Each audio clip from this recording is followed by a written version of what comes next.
Tonight on KGW News, police rush in to rescue a hostage during a standoff in the middle of Highway 101. Witnesses describe the scene. I was caught off guard because they started shooting. Plus, a former mayor is under arrest, accused of having child pornography, and later, if we didn't immigrate, that would have been me, that would have been my family. A Portland woman who grew up in both Russia and Ukraine is now doing what she can to support those fleeing the invasion. Your news starts now. Good evening on this Friday night. We start tonight with a look at the next phase of the pandemic. In just a matter of days, state mask mandates in Oregon and Washington will be no more. But then what? Catherine Cook talked with doctors about the endemic stage of COVID, what exactly that means. 2 years ago, Oregon reported its first case of COVID-19. 1 year ago, sleeves rolled up for the first doses of the COVID vaccine. Now, starting March 12th, the next phase in this pandemic. That's when Oregon and Washington will lift its indoor mask mandates. I'm very excited for it. I hope everyone's ready. I think it's going to be an awesome opportunity for us to come together again. Some plan to continue wearing masks in public. Most likely just because I have high-risk family members and I don't want to get them impacted. And I know there's controversy with it, but I'm just being safe. Health officials support both perspectives. Portland Public Schools will let students and staff decide whether or not to wear masks starting March 14th. So will Salem-Keizer schools. Other districts are still deciding. And another sign of change? This week, Oregon Governor Kate Brown dropped an order requiring state employees to be vaccinated. She said the extraordinary emergency orders were no longer necessary as we learn to live with this virus. That brings us to a word we've been hearing a lot lately: endemic. Basically, endemic is it's here and it's here to stay.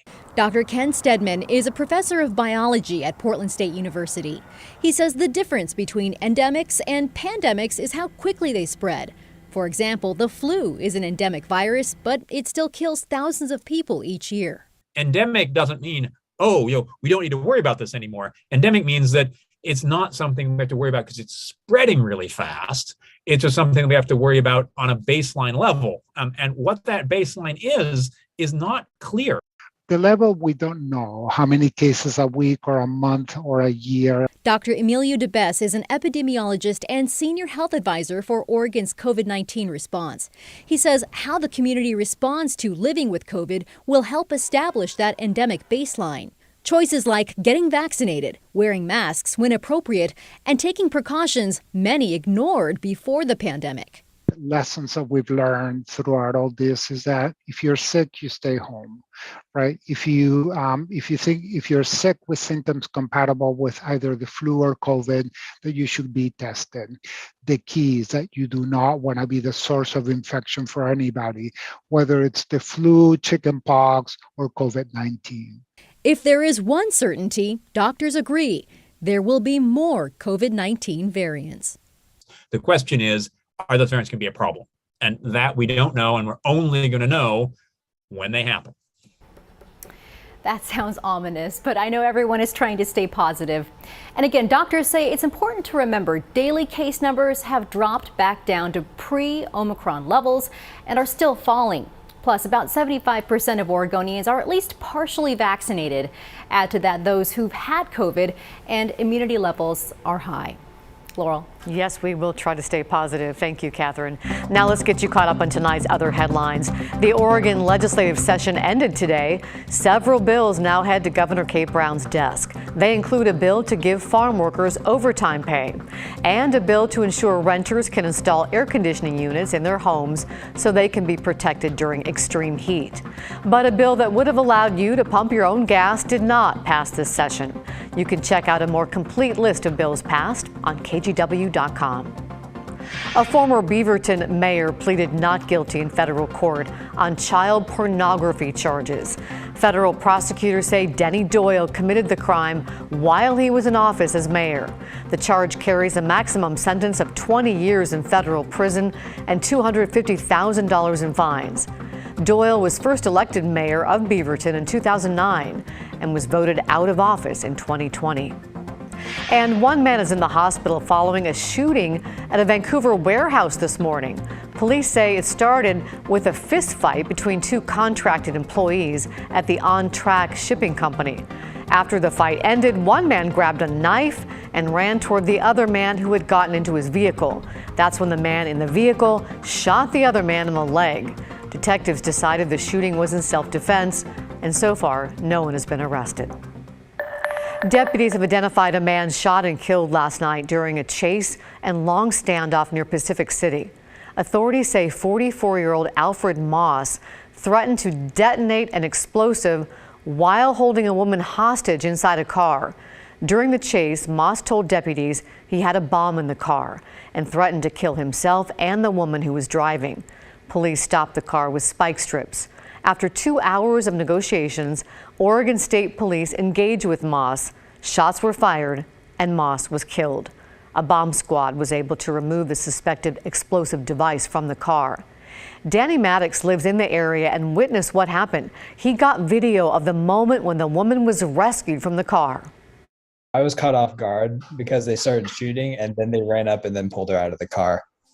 And then that's when I pulled my phone out and started recording. Per department policy, the 4 Oregon State Police troopers involved in the shooting are now on administrative leave.